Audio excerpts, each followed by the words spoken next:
Hello all, அஸ்ஸலாமு அலைக்கும். Hope you all R safe and healthy. இன்றைக்கி என்ன வீடியோ பார்க்க போகிறோன்னு பார்த்தீங்கன்னா, என்னோடய என்கேஜ்மெண்ட் ட்ரெஸ் பற்றின வீடியோ தான் பார்க்க போகிறோம். இப்போ வெட்டிங் சீசன்னால் நீங்கள் எல்லாருமே வந்துட்டு ரொம்ப ஃபாஸ்ட்டாக வந்து உங்களோட காஸ்டியூம்ஸ்லாம் வந்துட்டு ப்ரிப்பேர் பண்ணிகிட்டு இருப்பீங்க. ஸோ இந்த டைமில் இந்த மாதிரி வீடியோ போட்டால் யூஸ்ஃபுல்லாக இருக்கும்னு தோணுச்சு, அதனால தான் போஸ்ட் பண்ணியிருக்கேன். ஸோ வீடியோவை ஸ்கிப் பண்ணாமல் பாருங்கள். யூஸ்வலாக என்கேஜ்மெண்ட்டுக்கு வந்து பொண்ணு வீட்டிலேருந்தும் ட்ரெஸ் எடுப்பாங்க, மாப்பிள்ளை வீட்டிலேருந்தும் ட்ரெஸ் எடுப்பாங்க. ஃபஸ்ட்டு பொண்ணு வீட்டில் எடுத்ததை போட்டுட்டு ரெண்டாவது மாப்பிள்ளை வீட்டில் எடுத்து கொடுக்குற ட்ரெஸ்க்கு வந்து சேஞ்ச் பண்ணுவாங்க. ஃபர்ஸ்ட் எங்கள் வீட்டில் எனக்கு என்ன எடுத்தாங்கன்னு காட்டிடுறேன். நான் வந்து கேன் வந்து வியர் பண்ணியிருந்தேன் என்னோடய என்கேஜ்மெண்ட்டில். நான் ஏன் கேன் சூஸ் பண்ணியிருந்தேன் அப்படின்னா, லெஹெங்காவோ இல்லைனா சோலி இந்த மாதிரி ஏதாச்சும் ஃப்ராக்கு அந்த மாதிரி போட்டோம்னா நம்ம பர்டிகுலராக ஏதாச்சும் ஒரு பெரிய ஈவெண்ட்டுக்கு தான் வந்து வியர் பண்ணுற மாதிரி இருக்கும். சாரீனால் நம்ம வந்து ஃப்ரீக்வெண்ட்டாக வியர் பண்ணுவோம், யூஸ் பண்ணுவோம். அதுவும் இல்லாமல் எனக்கு என்ன ஒரு விஷயம் இருந்துச்சுன்னா, என்கேஜ்மெண்ட் சாரின்னு ஒரு மெமரபுளாக ஒரு சாரீ வந்து இருக்கணும் அப்படின்னு சொல்லிட்டு எனக்கு வந்து பர்சனலாக ஒரு விஷயம் இருந்ததுனால நான் வந்துட்டு ஓகே கேன் வந்துட்டு கிராண்டாகவும் இருக்கும், ஆஸ் வெல் அஸ் நான் அதுக்கப்புறம் அதை வெறும் சாரியாகவும் கன்வெர்ட் பண்ணி வந்து யூஸ் பண்ணிக்கலாம் ஃப்யூச்சரில். அண்ட் எனக்குமே நான் ஆசைப்பட்ட மாதிரி மெமரபுளாக ஒரு சாரீ இருக்கும்னு ஃபீல் ஆச்சு. ஸோ அதனால் நான் என்ன பண்ணேன்னா கேன் போட்டுக்கலாம் அப்படின்னு வந்து செலக்ட் பண்ணியிருந்தேன். கேன் வந்துட்டு நான் ரெடிமேட் வாங்கலை, எல்லாமே நானே வந்து கஸ்டமைஸ் பண்ணது தான். ஸோ அதை பற்றி டீட்டெயிலாக நான் சொல்கிறேன்.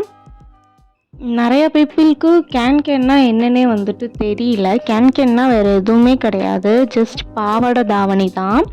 அண்ட் அதுக்கு கீழே வந்துட்டு நம்ம பாவாடையில் வந்துட்டு கேன் சொல்லிட்டு ஒரு ஃபேப்ரிக் கொடுக்குறதுனால அது கொஞ்சம் ஸ்டிஃபாக நிற்கும். அதனால் இதுக்கு வந்துட்டு இப்போ நியூவாக கேன் சொல்லிட்டு எல்லோரும் கொஞ்சம் ஸ்டைலாக இருக்கேன்னு கூப்பிட்டுட்டு இருக்காங்க. இப்போ பார்க்குறீங்களா, இதுதான் வந்துட்டு என்னோடய ஸ்கர்ட், அதாவது பாவாடை தாவணிக்கு பாவாடை வரும்ல, அது கேன்னு சொல்லலாம். அண்ட் அடியில் வந்துட்டு எப்படி இருக்கும், ஃபேப்ரிக் கேன் அதுக்கப்புறம் வந்துட்டு ஒரு லைனிங் கிளாத் மாதிரி கொடுத்துருந்தேன். ஸோ தட் அது ஃப்ளேரும் வந்து நல்லா நிற்கும் அண்ட் ஸ்டிஃபாகவும் இருக்கும்.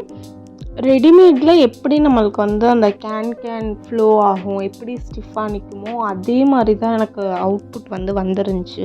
எனக்கு வந்து ஸ்லைட்டாக ஒரு பயம் இருந்துச்சு, நம்ம வந்து கஸ்டமைஸ் பண்ணுறோம், ஸோ அந்த ரெடிமேட் லுக் வந்து நம்ம வந்து கொண்டு வர முடியுமா அப்படின்னு லைட்டாக பயந்துகிட்டே தான் நான் வந்துட்டு கஸ்டமைஸ் பண்ணேன். பட் எண்ட் ரிசல்ட் வந்து ரொம்பவே நல்லா இருந்துச்சு. நான் வீடியோவோட எண்டில் வந்து ஃபுல் அவுட்ஃபிட் வந்துட்டு எப்படி இருந்துச்சு நான் வியர் பண்ணும்போதுன்னு சொல்லிட்டு கிளிப்ஸ் வந்து ஆட் பண்ணுறேன். நான் வந்து சென்னையில் வந்து வேளச்சேரி டு தாம்பரம் ரோட்டில் வந்து ஒரு டெம்பிள் சொல்லிட்டு ஒரு ஷாப் வந்து நான் ஆன்லைனில் வந்து பார்த்தேன். அவங்க கலெக்ஷன்ஸ் வந்து நல்லா இருந்துச்சு. அண்ட் எனக்கு வந்து ரொம்ப ஸ்டிஃபாக வந்து சாரீ வேண்டாம், அப்போ தான் வந்துட்டு அந்த ஒரு ஃப்ளோ கிடைக்கும் ஸ்கர்ட்க்கு சொல்லிட்டு நான் சாஃப்டான சில்காக வந்து பார்த்துட்ருந்தேன். அந்த மாதிரி கலெக்ஷன் அவங்கக்கிட்ட நிறையா இருந்துச்சு. ஸோ நான் அங்கே தான் வந்து என்னோடய சாரீ அண்ட் ஸ்கர்ட்டுக்காகவும் நான் வந்து பர்ச்சேஸ் பண்ணியிருந்தேன். நான் என்ன பண்ணேன்னா 2 சாரீ எடுத்துகிட்டு ஒரு சாரீ வந்து ஸ்கர்ட்டாகவும் ஒரு சாரீ வந்துட்டு தாவணியாகவும் வியர் பண்ணியிருந்தேன். ஸ்கர்ட் தான் நான் வந்து ஃபஸ்ட்டு வந்து செலக்ட் பண்ணேன். நான் எதில் வந்து கான்ஷியஸாக இருந்தேன்னா, எனக்கு வந்து டபுள் கலர் இருக்கணும் ஸ்கர்ட்டில், அண்ட் பார்டர் வந்து கொஞ்சமாச்சும் வந்து பெருசாக இருக்கணும். அண்ட் பார்டர் கலரில் தான் என்னோடய மேலே வரப்போகிற தாவணி, அதாவது மேலே உள்ள சாரீ வந்து இருக்கணும். அப்போ தான் வந்து பார்க்குறதுக்கு வந்து அழகாக இருக்கும். கான்ட்ராஸ்டாக இருக்கும் போது ஃபோட்டோஸ் அண்ட் வீடியோஸ்க்கு வந்து ரொம்பவே ஹைலைட்டடாக தெரியும். அதனால் நான் வந்து ஃபஸ்ட்டு வந்து ஸ்கர்ட் தான் செலக்ட் பண்ணியிருந்தேன். ஸ்கர்ட் பார்த்திங்கன்னா மைல்டான ஒரு மின்ட் க்ரீனில் செல்ஃபாக கோல்டில் வந்து பிரிண்ட் போட்டிருந்துச்சு. அண்ட் பார்டர் பார்த்திங்கன்னா மெஜந்தா ஒரு பர்பிளிஷ் கலரில் வந்துட்டு அதுலேயுமே செல்ஃபாக வந்து கோல்டு கலரில் பிரிண்ட் வந்து போட்டிருந்துச்சு. நேச்சுரல் சன்லைட்டில் பார்க்குறதுக்கு இப்படி தான் இருக்கும் ஸ்கர்ட்டு. பிரிண்ட் பார்த்திங்கன்னா ஒரு ஃப்ளாரல் பிரிண்ட் தான் போட்டிருக்கோம். மைல்டான ஒரு கோல்டு கலரில் போட்டிருக்கோம். ரொம்ப அடிக்கிற கோல்டுலாம் கிடையாது, ரொம்ப மைல்டான செட்டிலான கலர். நான் வந்து பார்த்ததே வந்து ஒரு பேஸ்டல் கலர்ஸில் தான் வந்துட்டு இருக்கணும், அது கூட ஹைலைட் பண்ணுறதுக்கு ஒரு டார்க் ஷேட் வந்து இருக்கணும்னு சொல்லிட்டு தான் நான் பார்த்துட்டு இருந்தேன். அதே மாதிரி எனக்கு ஸ்கர்ட்டும் வந்து நான் கேட்ட மாதிரியே அமைஞ்சுது. சாரீ செலக்ட் பண்ணுறது தான் ரொம்பவே கஷ்டமாக இருந்துச்சு. பிகாஸ் அந்த பார்டர் கலருக்கு எக்ஸாக்டாக வந்து சாரீ வேணும். ஆனால் அந்த சாரியில் வந்துட்டு வேறு எந்த கலரும் வந்து இருக்கக்கூடாது. அப்படி இருந்துச்சுன்னா வந்து கண்டிப்பாக அது வந்து அந்த ஸ்கர்ட்டுக்கு வந்து சூட் ஆகாதுல்ல. ஸோ வந்து ப்ளைனாக சிங்கிள் கலரில் வந்து சாரீ வேணும்னு சொல்லிட்டு நான் பார்த்துட்டு இருந்தேன்.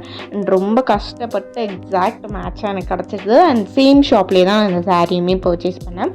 சாரியும் வந்துட்டு எனக்கு ரொம்ப ஸ்டிஃபாக இருந்தால் கேன் வந்து கெட்டதுக்கு வந்துட்டு அந்த ஃப்ளோ இருக்காது, அந்த ப்ளீட்ஸ்லாம் வந்துட்டு அந்த அளவுக்கு தெரியாது சொல்லிட்டு நான் சாஃப்ட் சில்க் தான் வந்து பார்த்துட்டு இருந்தேன். அண்ட் எனக்கு வந்து எக்ஸாக்ட் மேட்சாக வந்து கிடச்சிருச்சு அந்த பார்டர் கலரில். அண்ட் சாரீ வந்துட்டு ஃபுல்லாகவே வந்துட்டு ஒரு மைல்டான கோல்டில் வந்து ஒர்க் இருக்கும், ஒரு ஜரி ஒர்க் இருக்கும். ஃபுல்லாகவே சாரீ ஃபுல்லாகவே வரும். அண்ட் இது பார்த்திங்கன்னா பல்லுவில் மட்டும் கொஞ்சம் டிஃப்ரெண்ட்டாக இருக்கும் டிசைன்ஸ். பாடி ஃபுல்லாக வந்துட்டு ரொம்ப பொடிசான ஒரு டிசைன், கொடி டிசைன் மாதிரி இருக்கும், சின்ன சின்ன ஃப்ளார்ஸாக. பார்த்தாலே தெரியும் அப்படியே எக்ஸாக்ட் மேட்சாக வந்துட்டு எனக்கு கிடச்சிருச்சு. அடுத்து ப்ளவுஸ் எப்படி நான் கஸ்டமைஸ் பண்ணேன்ட்டு சொல்கிறேன். ரெண்டுமே சாரீனால எனக்கு ரெண்டுத்துக்குமே ப்ளவுஸ் வரும். ஸோ ரெண்டுத்துக்குமே ஆனால் அன்ஃபார்ச்சுனேட்டாக வந்து எனக்கு எப்படி ப்ளவுஸ் வந்துச்சுன்னா அந்த பர்பிளிஷ் மெஜெண்டா கலரில் தான் ப்ளவுஸ் வந்துருந்துச்சு. ஏன்னா அந்த சாரீக்கு வந்து பார்டர் வந்து அந்த கலர்னால ஸோ பார்டர் கலரில் வந்துட்டு ப்ளவுஸ் கொடுத்துருந்தாங்க. இந்த சாரீ வந்துட்டு ஃபுல்லாகவே வந்துட்டு சிங்கிள் கலருன்றதுனால அதுக்குமே அதே கலரில் வந்து ப்ளவுஸ் கொடுத்துருந்தாங்க. நான் எப்படி எக்ஸ்பெக்ட் பண்ணேன்னா கான்ட்ராஸ்ட்டாக இருக்கணும், ப்ளவுஸில் வந்து 2 கலருமே மிக்ஸ் ஆகிருக்கணும் அப்படின்னு சொல்லிட்டு எக்ஸ்பெக்ட் பண்ணேன். அதனால் நான் என்ன பண்ணேன்னா தனியாக ப்ளவுஸுக்கு வந்து ஃபேப்ரிக் எடுத்து ஸ்டிச் பண்ணிக்கலாம் அப்படின்னு ஒரு ஐடியாவில் இருந்தேன். அந்த மின்ட் க்ரீன், அதாவது அந்த ஸ்கர்ட் இருக்கலாம், அந்த ஸ்கர்ட் கலரில் ப்ளவுஸ்க்கு வந்து ஃபேப்ரிக் எடுத்து ஸ்டிச் பண்ணிக்கலாம் அப்படின்ற ஒரு ஐடியாவில் தான் நான் இருந்தேன். ஆனால் எனக்கு அந்த எக்ஸாக்டாக அந்த கலர் வந்து கிடைக்கவே இல்லை. நிறைய ஷாப்ஸ் வந்து நான் போயிட்டேன், எக்ஸாக்டாக இந்த மாதிரி கலர் வந்துட்டு இல்லவே இல்லை. இந்த மாதிரிலாம் ரேர் கலர்ஸ் இதெல்லாம் வந்து கிடைக்காது அப்படின்னு தான் எல்லா ஷாப்ஸ்லேயும் சொன்னாங்க. ஃபைனலாக எனக்கு டி நகரில் வந்து போத்தீஸில் வந்துட்டு கொஞ்சமாச்சு மேட்ச் ஆகிற அளவுக்கு வந்து ஒரு ஃபேப்ரிக் கிடச்சிருந்துச்சு சில்க் காட்டனில். அது நான் எடுத்துக்கிட்டேன். அண்ட் அதில் வந்து டிசைன் எப்படி பண்ணணும் அப்படின்னா கான்ட்ராஸ்ட்டாக அந்த பார்டரோட கலர்ஸில் வந்துட்டு டிசைன் பண்ணலான்னு சொல்லிட்டு நானே தான் இந்த டிசைன்லாம் வந்து ட்ரா பண்ணிவிட்டு கஸ்டமைஸ் பண்ணது. அண்ட் நான் எங்கே ஸ்டிச் பண்ணேன், ஆரி ஒர்க் எங்கே பண்ணேன்னா பாரிஸில் மின்ட்டு ஸ்ட்ரீட்டில் மண் பசந்துன்னு சொல்லிட்டு ஒரு ஷாப்பில் வந்து பண்ணியிருந்தேன். ஹேண்ட்ஸ் கிட்டே இந்த மாதிரி வந்து ஹேங்கிங்ஸ் வைக்க சொல்லியிருந்தேன். பேக்கில் வந்து ஹேங்கிங்ஸ் வைக்க சொல்கிறதுக்கு வந்து மறந்துட்டேன் இந்த பர்டிகுலர் ப்ளவுஸ்க்கு. ஆனால் அவங்களே வந்துட்டு க்யூட்டாக ஒரு கோல்டில் வந்து ஒரு ஹேங்கிங் வந்து வச்சு சென்ட் பண்ணியிருந்தாங்க. நெக்கிட்டையும் இந்த மாதிரி வந்துட்டு ஆரி ஒர்க் பண்ணியிருக்கோம். அண்ட் ப்ளவுஸ் பார்த்திங்கன்னா நல்லா கிராண்டாக இருந்துச்சு.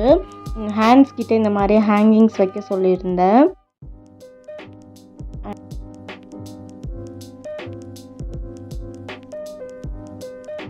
இந்த ப்ளவுஸு நான் ஒரு 5 to 6 டைம்ஸ்க்கு மேலேயே வந்து வியர் பண்ணிட்டேன். அதே மாதிரி தான் இருக்குது. இந்த பீட்ஸும் எனக்கு ஃபால் ஆகலை. பிகாஸ் நான் வந்து இதை ஹேண்ட் வாஷ் பண்ண மாட்டேன், ட்ரை வாஷ் தான் கொடுப்பேன். நம்ம கிளாத் வந்து எப்படி மெயின்டைன் பண்ணுறோமோ அந்த மாதிரி தான் வந்துட்டு அதோட லுக்குமே தெரியும்னு சொல்லுவாங்க. நான் எப்படி ட்ரா பண்ணி கொடுத்துருந்தனோ அதே மாதிரி தான் வந்து ஃபைனல் லுக் வந்து அவங்க எனக்கு கொடுத்துருந்தாங்க. அண்ட் ஸ்டிச்சிங்குமே சூப்பராக பண்ணியிருந்தாங்க. இப்போ நான் வந்து பேக்கில் வந்து டிசைன்ஸ் எப்படி இருக்கும்னு காட்டுறேன் பாருங்கள். ஹேண்ட்ஸ் வந்து ஹெவியாக போனதுனால நான் வந்து பேக் வந்து கொஞ்சம் மினிமலாகவே கேட்டிருந்தேன். பிகாஸ் ரொம்ப ஹெவியாக தெரியக்கூடாது, அப்புறம் ஓவர் ட்ரெஸ்டாக தெரியும். எல்லாத்த விட வந்து ப்ளவுஸ் தான் ரொம்ப ஹைலைட்டாக தெரியும். அதனால் நான் என்ன பண்ணேன்னா ஹேண்ட்ஸ் மட்டும் எனக்கு கொஞ்சம் கிராண்டாக இருக்கட்டும், பேக்லலாம் வந்துட்டு டிசைன்ஸ் வந்து கொஞ்சம் மினிமலாகவே இருக்கட்டும்னு சொல்லியிருந்தேன். அதே மாதிரி அதே கையில் என்ன டிசைன்ஸ் போட்டிருந்தாங்களோ அதே டிசைனை தான் வந்துட்டு பேக்கில் வந்துட்டு ஃப்ளவர்ஸை மட்டும் போட்டுட்டு அந்த பார்டர் கலர் வந்து ஆட் பண்ணியிருந்தாங்க.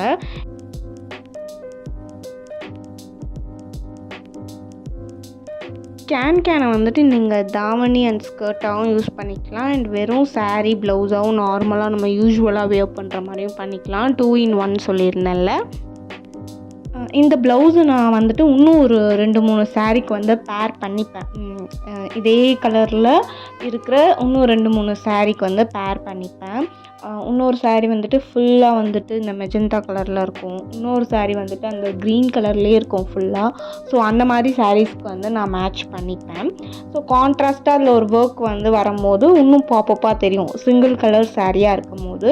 அண்ட் ஒரே ப்ளவுஸ் ஒரு அவுட்ஃபிட்க்கு வந்துட்டு இவ்வளோ காஸ்ட் வந்து ஒரு ப்ளவுஸில் போடணுமா அப்படின்னு நினைக்கிறீங்கன்னா இந்த மாதிரி நீங்கள் யூஸ் பண்ணிக்கோங்க. நான் வொர்த் த மணின்னு சொல்லுவேன். நான் இப்படி தான் வந்து பிளான் பண்ணிவிட்டு என்னோடய ஆரி ஒர்க் ப்ளவுசஸ்லாம் ஸ்டிச் பண்ணுவேன். இதை வந்துட்டு நான் அந்த saree கூட வந்து ஜஸ்ட் saree ப்ளவுஸாகவும் வியர் பண்ணிப்பேன். அண்ட் இது மூணுத்தையும் சேர்த்து வந்து கேனாகவும் வியர் பண்ணிப்பேன். அண்ட் ஃபைனலாக எப்படி இருக்கும் லுக்குன்னு சொல்லிட்டு வீடியோட எண்டில் வந்து நான் வந்து ஆட் பண்ணுறேன்.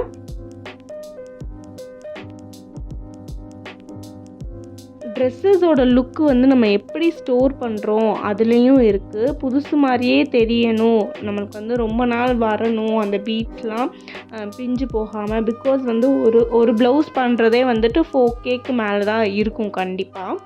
அதனால நான் என்ன பண்ணுவேன்னா இந்த மாதிரி saree கவர்ஸ் அந்த மாதிரில வந்து தனித்தனியாக தான் ஸ்டோர் பண்ணி வைப்பேன்.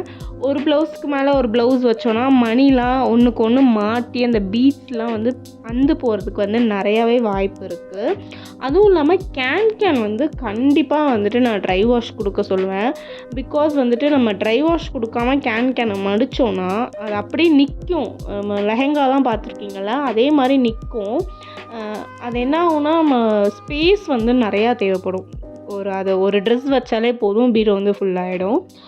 இது வந்துட்டு எனக்கு அப்படி தான் இருந்துச்சு ஃபஸ்ட்டு. நான் ட்ரை வாஷ் கொடுத்துட்டு வாங்கினதுக்கப்புறம் எனக்கு இந்த மாதிரி அழகாக வந்து அவங்க பேக் பண்ணி ஒரு saree சைஸ்க்கு வந்து பேக் பண்ணி கொடுத்துருந்தாங்க. ஸோ நான் அதை வந்து வாங்கின அன்னையிலேருந்து அதே மாதிரி வச்சு மெயின்டைன் பண்ணிகிட்ருக்கேன்.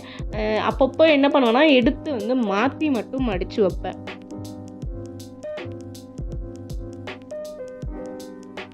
அடுத்து வந்து என்னோடய இன்லாஸ் வீட்டிலேருந்து எனக்கு எடுத்துகிட்டு வந்த saree வந்து பார்க்க போகிறோம்.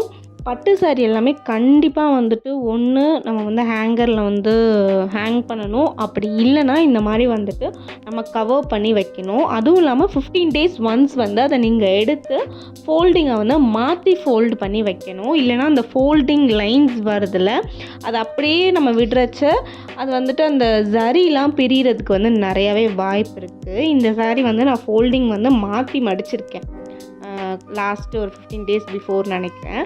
அதனால தான் வந்துட்டு பல்லு வந்து வெளியே இருக்குது அண்டு saree வந்து உள் சைடாக இருக்குது. இது வந்து என்னோடய இன்லாஸ் வீட்டிலேருந்தே எனக்கு எடுத்துகிட்டு வந்தது. இது வந்துட்டு ஒரு 2-3 ஷேட்ஸ் வந்து இருக்கும் சாரியில். ப்ளூ, வைலட், பிங்க் 3 ஷேட்ஸுமே வந்துட்டு இந்த சாரியில் வந்து இருக்கும். பார்டர் பார்த்திங்கன்னா பிங்க் கலரில் இருக்கும். அண்ட் saree ஃபுல்லாக வந்துட்டு இந்த மாதிரி தான் வந்து டிசைன்ஸ் வந்து இருக்கும்.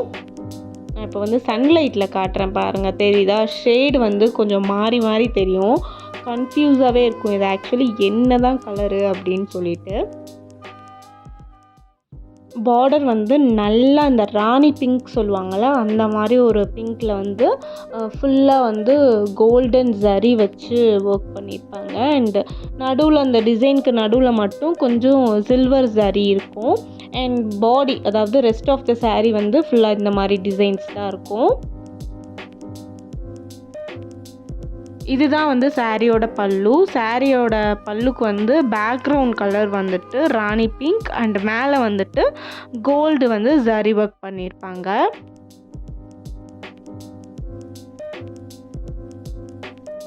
இந்த சாரீக்கு வந்து saree கூடயே வந்துட்டு ராணி பிங்க்கில் தான் வந்துட்டு ப்ளவுஸ் கொடுத்துருந்தாங்க. நான் அதிலே வந்து ஒர்க் வந்து பண்ணிட்டேன். இந்த ஒர்க்குமே நான் வந்துட்டு சேம் மன்பசந்த் ஷாப்பில் தான் கொடுத்துருந்தேன். அண்ட் அந்த ப்ளவுஸ் வந்துட்டு ஓவர் கிராண்டாக இருந்ததுனால இது கொஞ்சம் செட்டிலாக போகலாம் அப்படின்னு சொல்லிட்டு ஒர்க் பண்ணியிருந்தேன். அண்ட் பேக்கில் வந்து ஹேங்கிங் வந்து எனக்கு கஸ்டமைஸ் பண்ணி வேணும் கம்ப்ளீட்டாக சொல்லிவிட்டு எஸ்கே, அதாவது பிரைட் க்ரூமோட ஸ்டார்டிங் லெட்டர் வந்து போட்டு நான் கேட்டிருந்தேன். இதுவுமே நான் சொல்லியிருந்தேன் எனக்கு ஹார்ட் ஷேப்பில் வேணும், நடுவில் வந்து ஆல்ஃபபெட் வேணும் அப்படின்னு சொல்லிட்டு. அண்ட் பேக்கில் வந்து டிசைன் வந்து இந்த மாதிரி தான் கொடுத்துருந்தாங்க. நான் சொன்னேன்ல அந்த சாரியோட ஷேட் வந்து எதுனே வந்து கண்டுபிடிக்க முடியாதுன்னு சொல்லிட்டு. ஸோ அதுக்கேற்ற மாதிரி ஒரு சில்க் த்ரெட்டில் வந்து வயலட் கலரில் வந்து அந்த டிசைன்ஸ்குள்ளெல்லாம் ஃபில் பண்ணியிருந்தாங்க.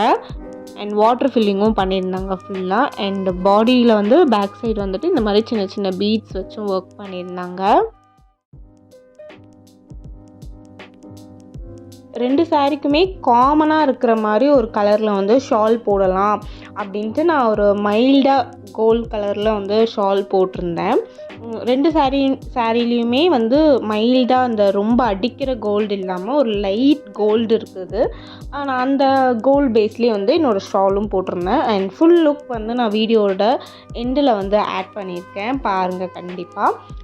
இந்த வீடியோ இன்ஃபர்மேட்டிவாக இருந்திருக்கும்னு நினைக்கிறேன். நிறையா பேர் வந்துட்டு இந்த வெட்டிங் சீசனுக்கு வந்து எப்படி வந்து அவுட்ஃபிட் ஸ்டைல் பண்ணலான்னு பார்த்துட்டு இருந்திருப்பீங்க. அண்ட் நிறையா பேர் உங்கள் பிக் டேக்கு வந்து நீங்கள் பிளான் பண்ணிகிட்ருப்பீங்க. அவங்களுக்குலாம் இந்த வீடியோ வந்து யூஸ்ஃபுல்லாக இருக்கும்னு நினைக்கிறேன். பிடிச்சிருந்தா மறக்காமல் சப்ஸ்கிரைப் பண்ணிடுங்க, லைக் பண்ணிடுங்க. நிறையா பேர் சப்ஸ்கிரைப் பண்ணாமல் பார்த்துட்ருக்கீங்க. So two subscribe and next வீடியோவில் பார்க்கலாம். அது வரைக்கும் ஸ்டே சேஃப், ஸ்டே ஹெல்தி, பாய்.